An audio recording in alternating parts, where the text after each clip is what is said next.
Viewer discretion is heavily advised.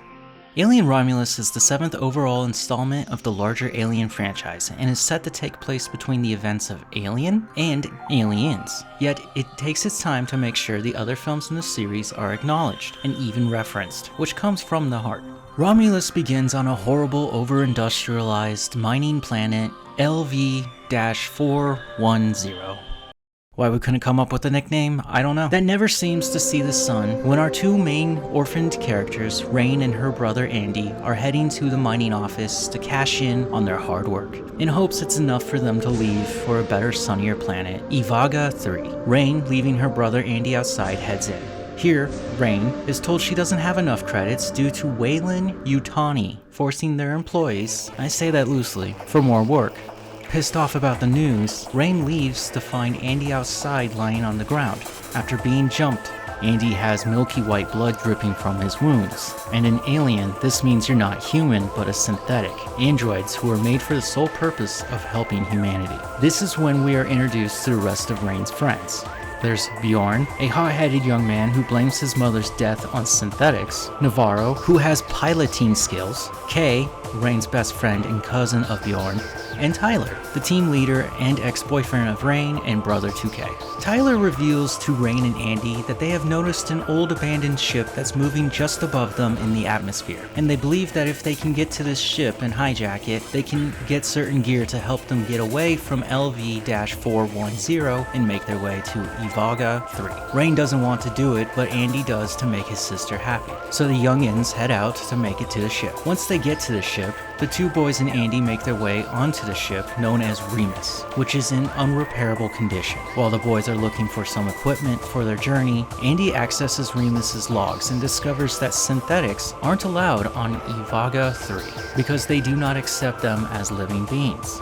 This isn't the worst news yet, for when they accidentally trigger a reaction that awakens an alarming amount of hibernating facehuggers. If you don't know what they are, just imagine the worst alien spider ever, whose sole purpose is to latch onto your face so it can implant eggs down your throat. This causes Rain and Navarro to board the Remus to help the others. Rain comes across the remains of another synthetic and takes his hard drive to install into her brother Andy, who now has full access of the ship. After a scarily close chase with the facehuggers, Navarro is stricken by one. Ray reactivates the synthetic that she stole from to reveal that he's a strange CGI version look-alike of the synthetic from Alien 1's Ash. This is Rook. Rook reveals to them that Weyland-Yutani was working on a secret project with an unknown creature found deep in space, known as the xenomorph, that is incredibly hostile, having torn through the crew on the Remus and another crew from the Nostromo. Bjorn finds a weapon and uses it to remove the facehugger from his sister Navarro, and together with Kay, they try to fly away on the Remus, leaving the others behind. Navarro begins freaking out and shines a light through her back to reveal that there's something foreign moving inside her chest, before it bursts open, killing her, before revealing a cute little baby xenomorph. This is the halfway point of this film, and the rest is nothing but fun and adventure. And it's so long, and it's like way too long, because this film is one of those films that's brave enough to have 2 climaxes. But there's so much more to this film that as an Alien fan, I actually enjoyed it enough to watch it twice before attempting to write this review. The creature design is the first aspect of this film. When I watch an Alien film, I expect some scary monsters, and man do they awesomely deliver them, often opting to use prosthetics and puppetry before resorting to CGI. These designs are also very much in tune with H.R. Giger's original work, where everything was phallic. When the baby Xeno emerges from Navarro's chest, there's a thin piece of flesh that unravels, revealing the head of the creature. And then there's this thing. It's like an extra womb for the xenomorph to lay in, and when attacked, the creature within reveals itself. Fede Alvarez, the director, stuck super close to the source material, and not just with creature design. The entire cast of the film are young adults who would be the same age as Ripley and the Nostromo crew from the first film. Rain is our main protagonist, who is a female and badass. All Alien films have females as a leading role. The fact that Rook looks and sounds like Ash. The plagiaris preprotons in her. I beg your pardon?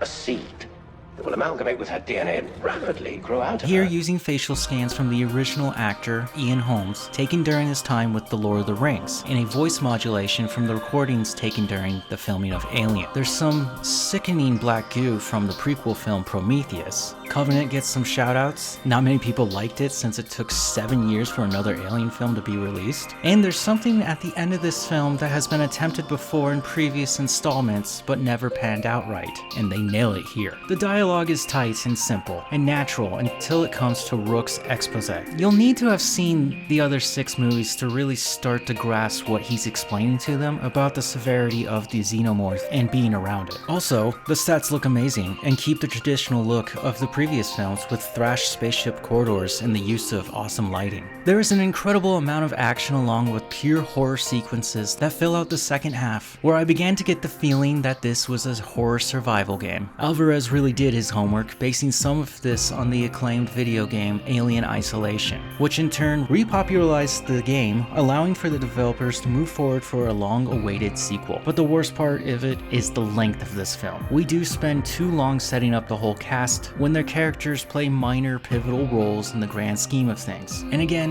when you're worn out from xenomorph terror, it dares to enter a boss round that frightens everyone watching. Because of this, I give Alien Romulus a solid 4 out of 5 stars. It's an incredible ride to take after 7 years of being starved by Fox for a new entry into this beloved franchise. I'm excited that this film has successfully introduced the xenomorph to a younger crowd and inspired new projects like the Isolation sequel, a new TV show due to hit FX in 2025 called Alien Earth. We don't know much about it at this point. And there's a rumor in the wind of another Alien vs Predator crossover since the Predator franchise came back strong with their recent entry of Prey. I love Alien, I love the xenomorph, more than anyone should be public about, but damn, the length is way too long and it's a bit too much for me. With all of this said, I leave you with this. If you know, you won't forget.